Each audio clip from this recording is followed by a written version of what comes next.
Ay, magandang araw sa itong tanan di no. Anay na karon di ay diri sa akong balay. Karon di ay amaynta namoy masabtan akong istorya karon o kani di ay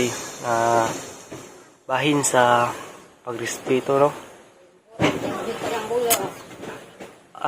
Unsa di niya pagrespeto o sa Tagalog paggalang. Ang respeto manggod para sa mga Bisaya o mga Tagalog asa ang pagrespeto para sa kuha importante nga naman importante kesto ang tanan ang pagrespeto o paggalang kaya ang respeto manggod mo na siya ang atong nastong kasing-kasing nahuna mo na atong dili mapalit sa tuwa ang pagrespeto pag ikaw sa kabata na respetado una-una na dugmaong kag maayo sa mga tao kay respetado ka sa pagkabata ang respeto manggod una-una ang ulo ko na namoy pang respeto yung ginikanan ng respeto mo na yung papa ana dulo niyo lola yuan niyo giyaan inyong mga kaigsuunan mga manghod niyo ate kuya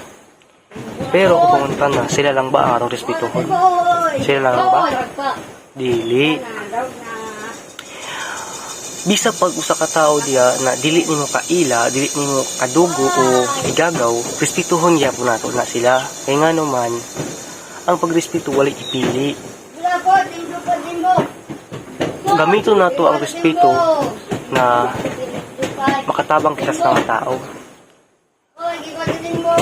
Pag ang tiguang dili makalakaw, maglisod siya og lakaw kay tungod masakiton na mo respeto ka ta gamito na to tabangan na to siya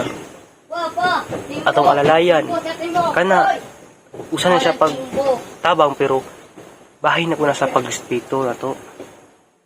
dili lang ang respeto na muamin ta sa mga tiguang dili lang ang respeto na mutahod ta gamit pud ang respeto ang tabang ta sa ilaha